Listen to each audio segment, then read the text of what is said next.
hello to everyone from Slovenia. I would just like to ask my colleague Slavica to share the presentation. Okay, thank you very much. Yes, we can go further to start. Slavica, the next slide. Okay, thank you. The Slovenian countryside faces many structural challenges which vary widely between regions. The population is rapidly aging. Its renewal depends on migration. The natural increase is negative also. The share of daily migration outside the place of residence is very high due to the lack of quality jobs in the countryside, while young and working age residents who are more educated are moving away.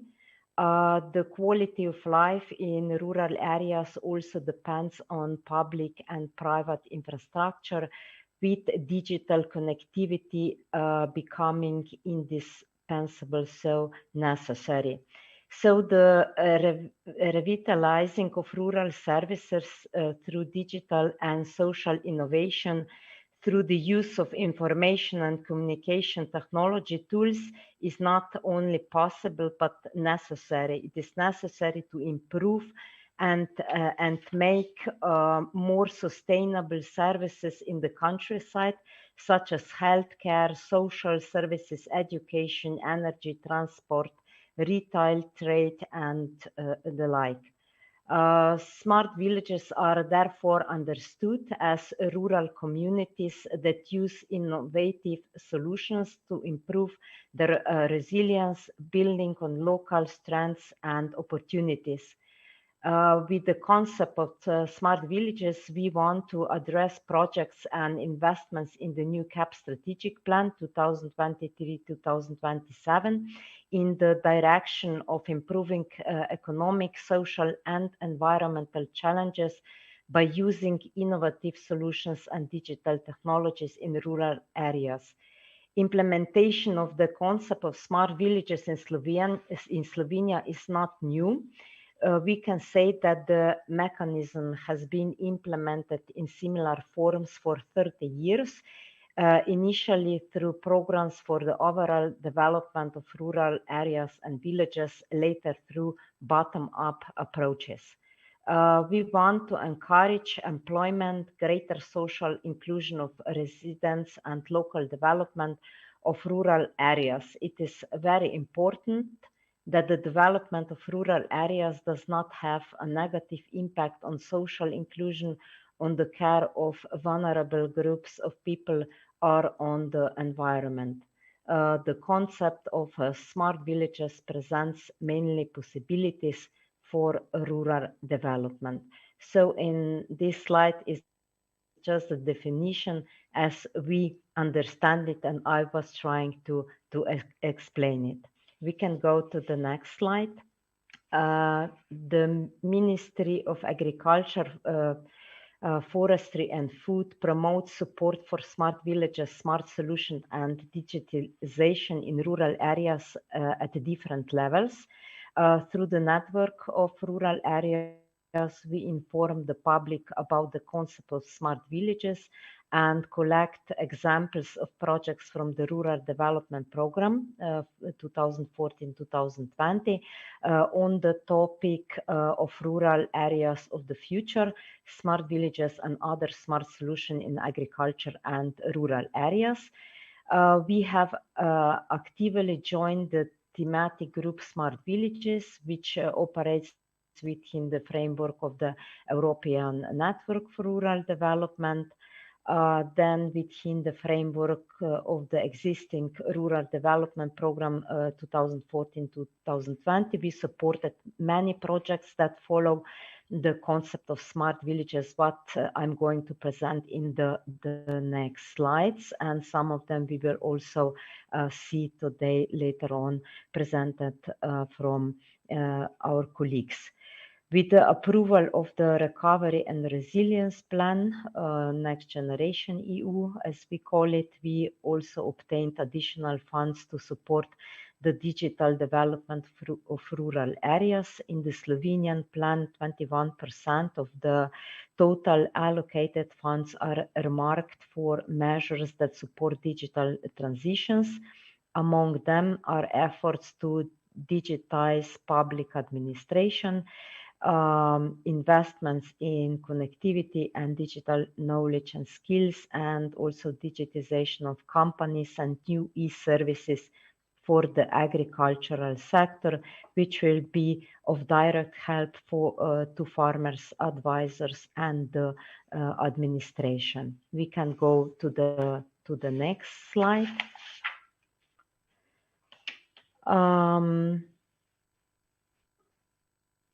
Broadband, we would say, is the basis of digitization in rural areas. During this program period, we carried out 3 tenders, and those covered 86% of the white spots. Now there are left the white spots which are really on very remote places where the access with cable is very difficult and therefore also very expensive. The current Slovenian legislation only provides public co-financing of the construction of open broadband networks, but does not allow for the promotion of connectivity through connectivity vouchers. In the new Act of Electronic Communication, with which the European Directive, European Code on Electronic Communications, will be transposed into the Slovenia legal system. Voucher schemes for connectivity will very likely also be provided. Satellite internet access for the most remote households in one of the options for ensuring connectivity. In a draft plan for the development of the gigabit infrastructure until 2030 has also been prepared by the Ministry of Digital Transformation, which includes goals and necessary measures to ensure gigabit connectivity for all rural and urban households and 5G network coverage for all populated areas as one of the key intermediate goals that must be met by 2025. The plan envisages providing access to internet connectivity with a speed of at least 100 megabytes per second for all Slovenian households, which can be upgraded to a gigabit speed. By the end of this programming period, we are talking to Ministry for Digital Transformation to publish another call with which we will support the installation of base stations to cover the most remote white spots. Areas or as we say them, white spots which will not be covered with internet will be taken in this programming period till 2025. They will be taken over by the Ministry of Digital Transformation. It is an interdepartmental or interministerial agreement according to which funds for establishing an internet connection will no longer come from the Rural Development Program or CAP strategic plan. In this programming period, and we will also continue to do so in the new one as well, we support digitization horizontally, so to say, within the framework of all planned measures and interventions through investments in agricultural holdings, then investments in non-agricultural activities on the farm, also the measure cooperation and interventions with APE projects and knowledge and information transfer. We can go to the next slide. Also, the measure leader is one of the measures which is taking care about smart villages and digitization on rural areas. There are 37 local action groups in Slovenia which cover the whole country. During this period, the Ministry of Agriculture, Forestry and Food held 6 public tenders for sub-measure 19.3, preparation and implementation of local action group cooperation activities. Within these, the agency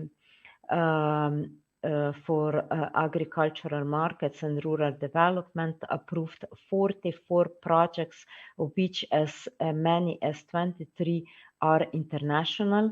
As many as 34 out of 37 Slovenia local action groups participated in these projects.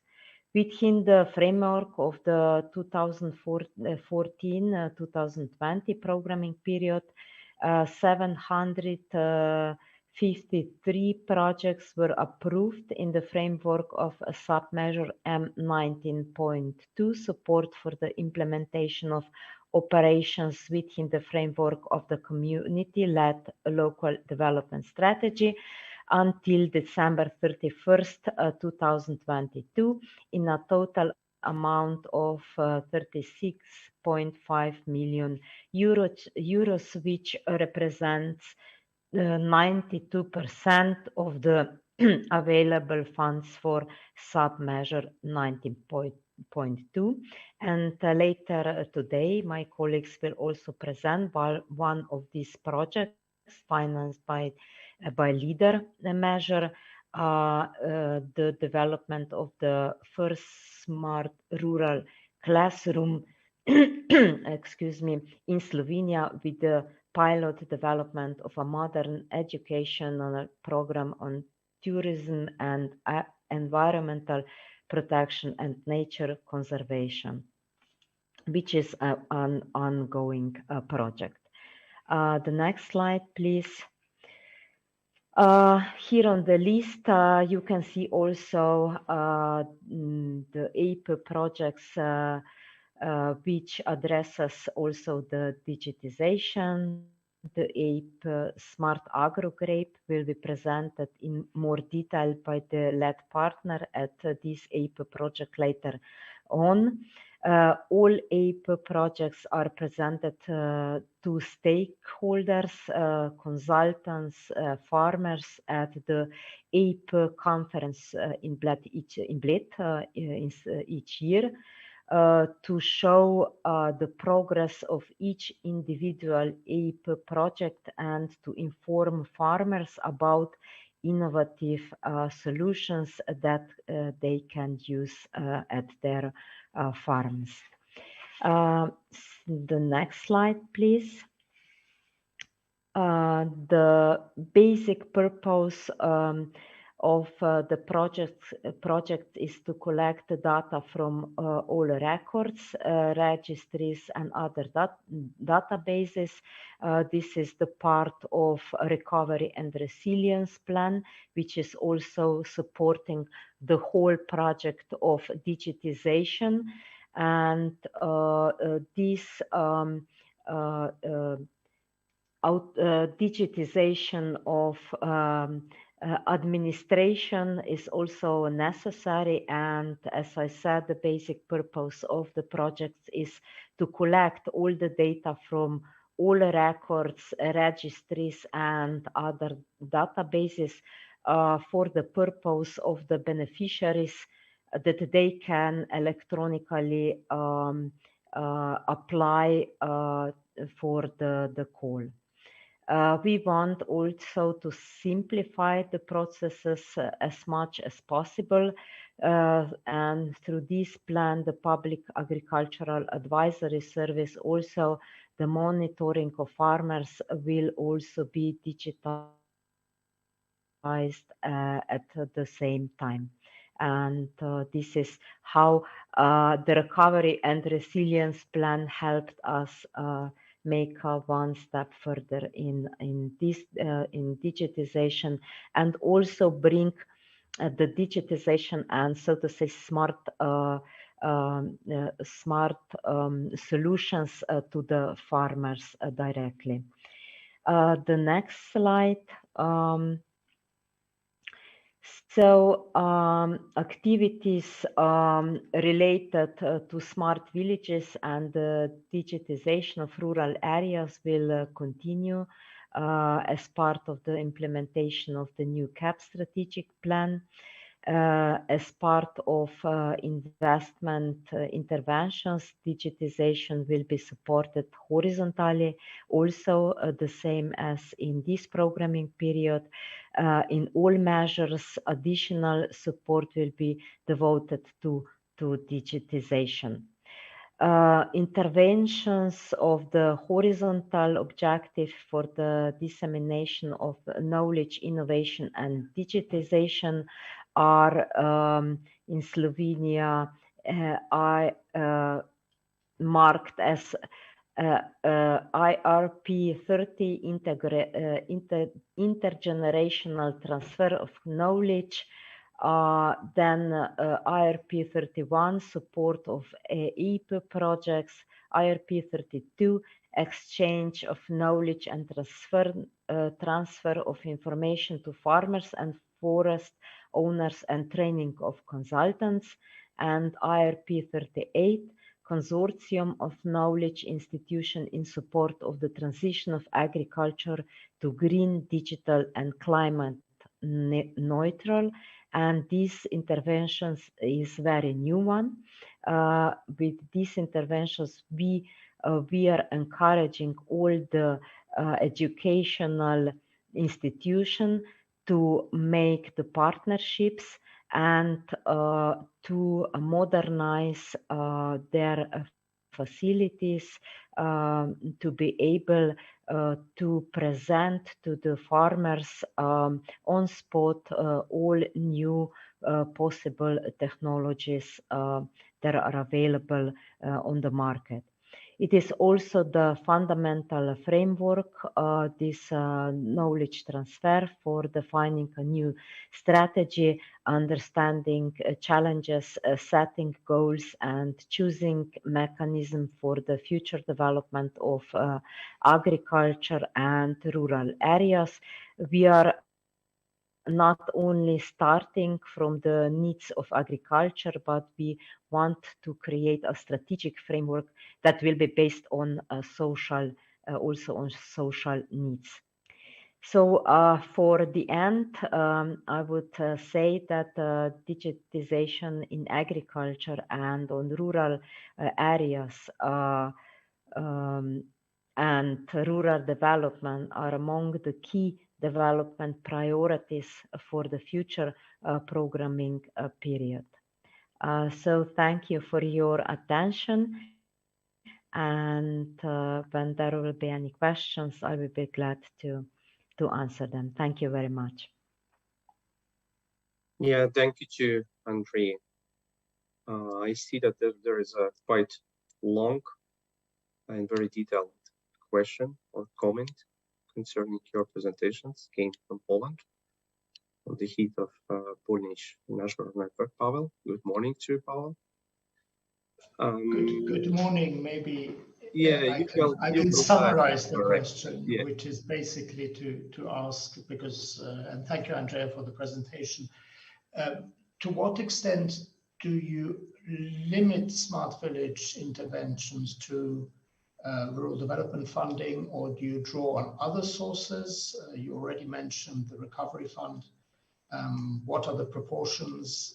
How do you coordinate this work with other ministries? Because smart villages isn't something you can implement just using agricultural funds or just through the Ministry of Agriculture, from my point of view anyway.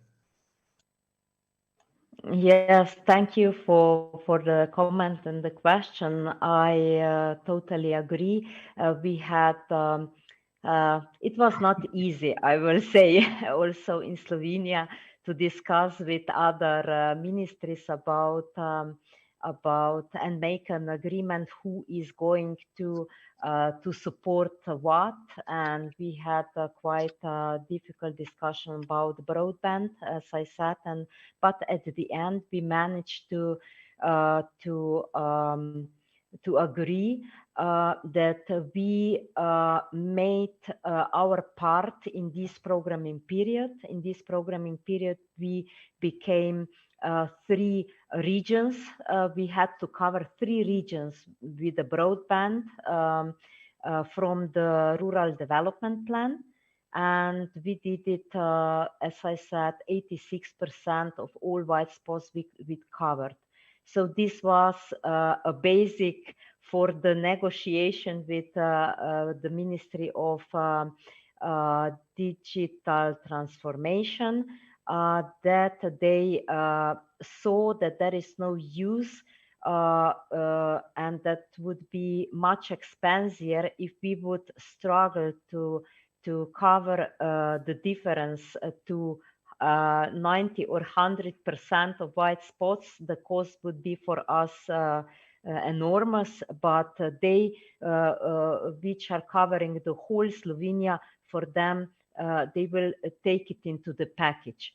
So this is the agreement. We will try, as I said, in this programming period to make another call with these basic stations to help maybe to cover, to increase this 86% maybe to 90 or above 19%, but all the rest the Ministry of Digital Transformation will take over. So we didn't program it, we didn't program the broadband in the strategic plan. This is one agreement, and it helps us a lot. As I mentioned also, the Recovery and Resilience Plan is also one of the sources that we will use to support digital solution, mainly for the rural areas. One of them is that we are going to digitize and to collect all the data, organize all the data. We will build, so to say, this data storage to be able to collect all the data, also from the other ministries, what we are collecting, so that it will be very easy for each farmer to apply to the call by himself, so that also the advisory service will have enough time to more time to advise the farmers about new technologies, about modernization, about other things than putting the applications into the systems. So this is one of them. Yeah, then also in for tourism, for example, you mentioned also there has been also an agreement with other ministries. So with the Ministry for Economy, we also agreed that we will take over only the support activities on the farm, and we will not support the small companies and middle companies. So this was also an agreement. This is going to be from the cohesion fund. It was also very difficult, but with the experience, the data analyzing, we have been able to show that the approach to cover these things from the strategic plan is more expensive. So, and then it was a solution and agreement with the ministry that we divided also this part. yes, this would be my answer. I hope I answered it. Thank you Yeah, very thanks. much. Thanks, Andrea. Yeah, it was very complex questions and a more complex answer as well from your side. Do the audience have some questions to Andrea? Last chance to ask before we move to the next presenter. So if not, I will ask from my side one question. Andrea, you have presented in your presentations many good examples, project examples, both from leader measure and from EIP measure. But how do you extract the smart village related projects from the other kind of leader projects or EIP projects? For that purpose, you have developed some kind of indicators or evaluation criteria just to separate smart villages related projects from the other kinds of projects, or there are existing some measures, special measures at the leader local action group level.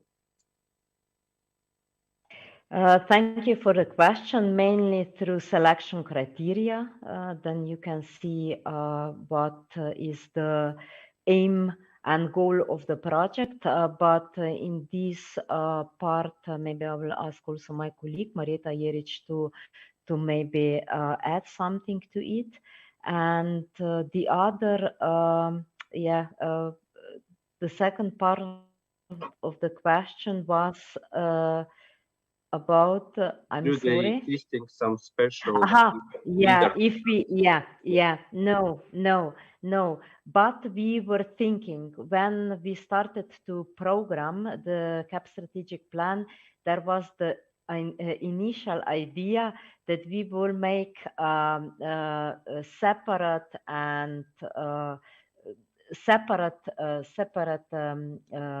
intervention only for smart villages. But then trying to do it, we saw that this is so complex that we have to take all the benefits from all other measures that we have and somehow connect them. And complexness is also because other funds are also supporting this digital solution, and to be able to make those agreements also with other ministries, we decided then we will not make a separate intervention. Okay, I've got the answer. So thank you very much.